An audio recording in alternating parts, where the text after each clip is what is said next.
ជ្រាលជ្រៅជាទីបំផុតចំពោះពុកម៉ែបងប្អូនញាតិមិត្តប្រុសស្រី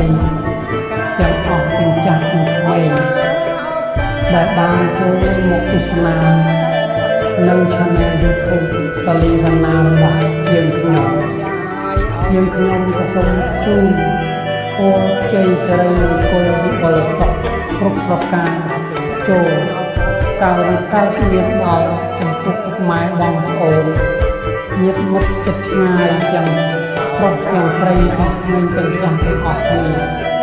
ឲ្យបានជួបប្រទះតែនឹងសេចក្តីសុខសេចក្តីរីកចម្រើនប្រាថ្នានឹងបំណងបែបណាក៏សូមឲ្យបានសម្រេចដូចបំណងផងប្រាថ្នាសូម្បីខ្លាយទៅជាប្រការៈដ៏ទៅឡើយសូមអរគុណច្រើនហើយសូមជួយចុច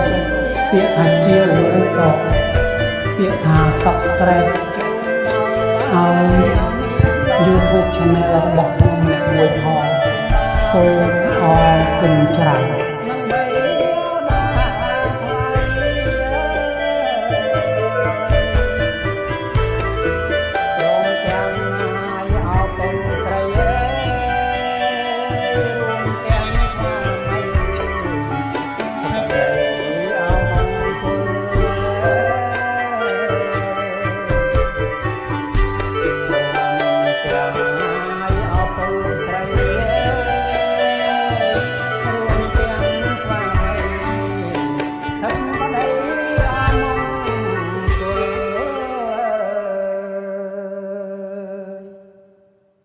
and